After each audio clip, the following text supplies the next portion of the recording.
오늘의 10분 말씀. 사도행전 14장 19절로 28절입니다. 오늘 본문을 마지막으로 사도 바울의 1차 전도 여행을 마무리합니다.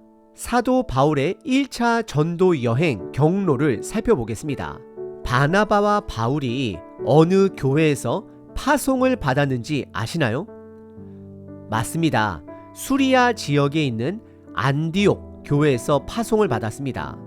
그리고 첫 선교 지역은 바나바의 고향섬 구브로입니다. 그곳에서 마법사의 저항이 있었고, 그리고 구브로 섬에서 복음을 전하고 배를 타고 버가 지역으로 방문을 합니다. 갈라디아 남부 지역입니다. 그때 바나바의 조카 마가라 하는 요한은 중도에 선교를 포기하고 집으로 돌아갑니다. 그리고 바나바와 바울은 계속해서 비시디아 안디옥을 지나 이고니온을 방문합니다. 그리고 이고니온에서 핍박이 심해지자 르스드라를 방문하게 되는데, 그곳에서 치유의 사건을 통해 바울과 바나바를 제우스 신으로 오해하기 시작합니다. 그래서 바울은 그들의 우상 숭배를 멈추게 하며 그것을 기회 삼아 복음을 전하게 됩니다. 그리고 그들의 1차 전도 여행의 종착점은 더베입니다. 사실 더베라는 지역은 바울의 고향 다소와 매우 가깝습니다. 하지만 바울은 고향 다소를 뒤로한 채 그가 복음을 전한 지역으로 다시 재방문을 하며 파송을 받은 교회 수리아 안디옥 교회로 돌아갑니다. 오늘 본문은 사도 바울의 사명을 확인하게 됩니다. 구약의 모세가 기력을 다하여 죽은 것이 아니라 사명을 다하였기 때문에 눈을 감은 것처럼 바울 또한 그의 사명을 다 이루기 전까지는 죽지 않습니다. 오늘 본문 사울의 삶을 통해 우리들의 사명 또한 다시 한번 점검해 보시길 바랍니다. 오늘 본문은 크게 세 부분으로 구분해 볼 수 있습니다. 첫 번째는 바울은 루스드라에서 죽을 고비를 넘기고 더베로 이동합니다. 두 번째는 방문했던 도시들을 역으로 재방문합니다. 그리고 세 번째는 안디옥 복귀와 사역 보고입니다. 첫 번째 부분은 바울은 루스드라에서 죽을 고비를 넘기고 더베로 이동을 합니다. 짧은 두 절이지만 바울에게는 생과 사를 왔다 갔다 하는 사건이 발생합니다. 19절, 20절입니다. 유대인들이 안디옥과 이고디온에서 와서 무리를 충동하니 그들이 돌로 바울을 쳐서 죽은 줄로 알고 시외로 끌어 내치니라. 20절, 제자들이 둘러섰을 때에 바울이 일어나 그 성에 들어갔다가 이튿날 바나바와 함께 더베로 가서 라고 기록합니다. 19절에 전통 유대인들이 바울이 전한 복음으로 인하여 그들의 율법이 위협을 받자 비시디아 안디옥과 이고니온에서부터 바울이 있는 루스드라에 찾아와 그를 죽이려고 합니다. 방법은 그곳 사람들을 충동시켜서 돌을 쳐 죽이려 합니다. 이들은 죽일 각오로 먼 곳에서 바울을 찾아왔습니다. 이들은 루스드라 사람들을 충동하여 바울에게 돌을 던지게 됩니다. 그리고 이들은 바울이 쓰러지자 그가 죽은 줄 알고 그의 시신을 도시 밖으로 끌고 가 유기합니다. 사실 이 모습은 바울이 스데반을 돌로 쳐 죽이는 입장에 서 있을 때와 겹치는 부분입니다. 하지만 바울은 하나님이 주신 사명을 이루기 전까지 죽을 수 없습니다. 그래서 20절에 보시면 사울이 전한 복음을 받아들인 제자들이 바울을 치료하고 그 다음날 루스드라에서 더베라는 도시로 이동하게 됩니다. 사실 루스드라에서 더베까지는 60km나 되는 거리로서 약 3일 정도 걸리는 거리입니다. 우리는 여기서 성령님의 일하심을 볼 수 있어야 합니다. 첫 번째는 성령님이 바울의 생명을 보호하십니다. 두 번째는 하지만 동시에 그로 하여금 쉼을 갖는 것보다는 더베라는 지역으로 인도하십니다. 그곳에서 복음을 전도하게 하십니다. 이 부분은 하나님께서 바울을 선택하셨을 때 그를 도왔던 아나니아에게 하신 말씀을 이루기 위함입니다. 그것은 바울은 내 이름을 위해 고난을 받아야 한다라는 말씀의 성취가 되는 것입니다. 오늘 본문의 첫 번째 부분은 바울이 루스드라에서 죽을 고비를 넘기고 더베라는 지역으로 이동합니다. 두 번째 부분은 그가 방문했던 도시들을 다시 재방문합니다. 21절부터 25절입니다. 복음을 그 성에서 전하여 많은 사람을 제자로 삼고 루스드라와 이고니온과 안디옥으로 돌아가서 22절 제자들의 마음을 굳게 하여 이 믿음에 머물러 있으라 권하고 또 우리가 하나님의 나라에 들어가려면 많은 환난을 겪어야 할 것이라 하고 23절 각 교회에서 장로들을 택하여 금식 기도하며 그들이 믿는 주께 그들을 위탁하고 24절 비시디아 가운데로 지나서 밤빌리아에 이르러 25절 말씀을 거바에서 전하고 아달리아로 내려가서 라고 기록을 합니다. 21절에 바울은 힘든 몸을 이끌고 더베를 방문하여 그곳에서 복음을 전하고 사람을 제자로 삼았다라고 기록을 합니다. 다시 말씀드리면 더베라는 장소는 바울의 고향 다소와 매우 가까운 위치입니다. 바울은 지금 몸도 상한 상태이고 어느 정도 복음을 전했으면 고향 다소에 잠시 머물러 그곳에서 쉼을 갖고 배를 타고 안디옥으로 이동하는 것이 가장 인간적이고 안전한 길입니다. 하지만 성령 하나님은 바울을 다시 그를 죽이려 했던 도시들을 재방문하게 하십니다. 목적은 그곳에 세워진 제자들과 교회들을 다시금 굳건하게 세우기 위해서입니다. 바울과 바나바는 역경로로 루스드라와 이고니온 그리고 비시디아 안디옥에 다시 돌아가 22절에 제자들을 다시 만나며 그들에게 세 가지 권면을 합니다. 첫 번째는 복음 안에 끝까지 굳건히 머물러 있으라라고 권면을 합니다. 포기하지 말라라고 말합니다.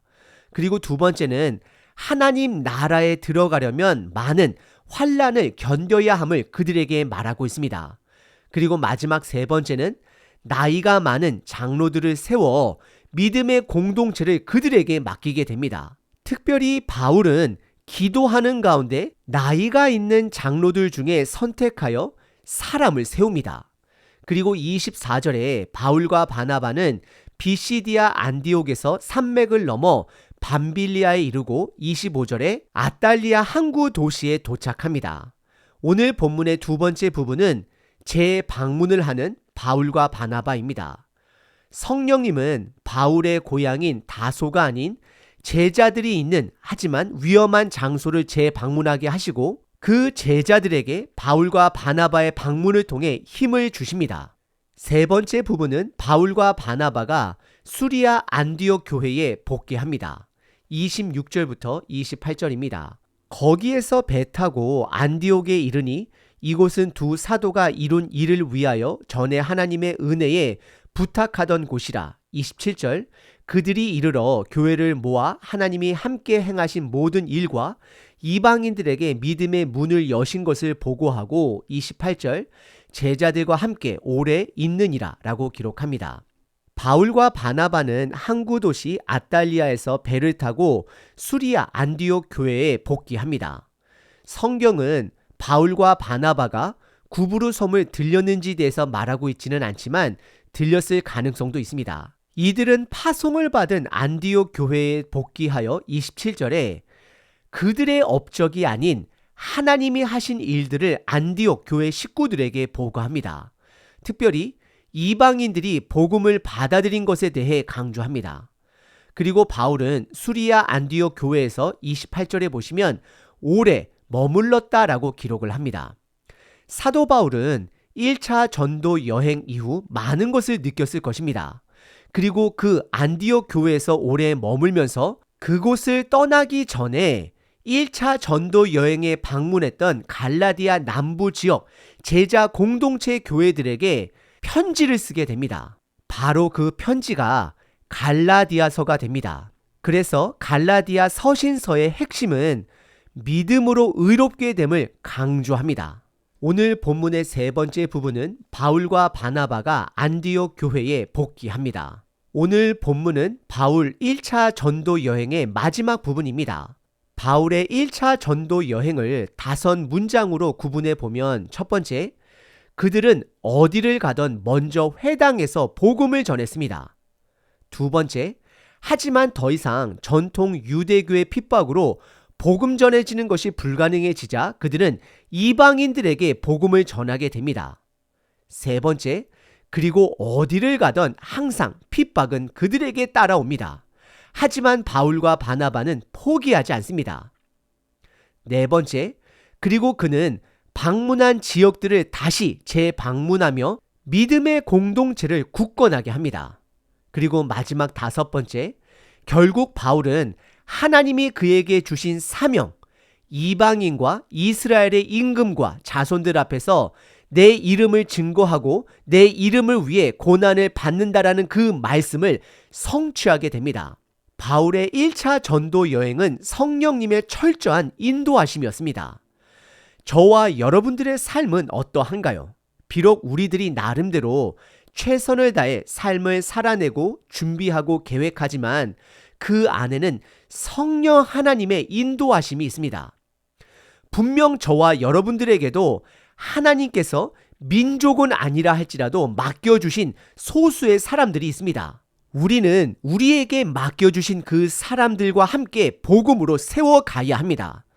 때로는 어려움도 있고 희생도 마땅히 따릅니다. 하지만 이것이 우리 개인이, 우리 교회가 힘써야 할 복음의 방향성입니다. 사탄은 죽일 각오로 교회와 믿음의 사람들을 공격할 것입니다. 하지만 믿음의 사람은 예수님의 말씀처럼 죽을 각오로 복음을 전해야 합니다. 마태복음 10장 자기 목숨을 얻는 자는 잃을 것이요 나를 위하여 자기 목숨을 잃는 자는 얻으리라 라고 말씀하십니다. 그리고 더 나아가 복음으로 세워져 가는 자들에게 또한 죽을 각오를 당부해야 합니다. 참 부담스러운 말입니다. 하지만 복음의 가치는 우리의 모든 것을 바칠 수 있는 가장 큰 절대적 가치가 됨을 선포합니다. 365일 기도문입니다. 고린도 전서 10장 13절 사람이 감당할 시험 밖에는 너희가 당한 것이 없나니 오직 하나님은 미쁘사 너희가 감당하지 못할 시험 당함을 허락하지 아니하시고 시험 당할 즈음에 또한 피할 길을 내사 나를 도우시는 아버지를 찬양합니다. 이 세상과 나라의 가정을 지키시고 인도하심에 감사드립니다. 오늘 해야 할 많은 일 가운데 인도하실 것을 믿습니다. 오늘도 내가 시험당하여 걸려 넘어지지 않게 하시고 복음의 삶을 살아내므로 받는 고난은 담대하게 받는 자가 되게 하소서. 사람이 감당할 시험 밖에는 당한 것이 없다라는 그 말씀을 믿습니다. 시험 앞에 당당하게 하시고 고난 앞에 의연하게 하소서. 무한한 능력을 가지신 하나님이 함께 하신다라면 내가 감당하지 못할 일이 없음을 선포합니다. 오늘도 주님을 전적으로 의지합니다. 예수 그리스도의 이름으로 기도합니다. 아멘. 항상 기뻐하라. 쉬지 말고 기도하라. 범사에 감사하라.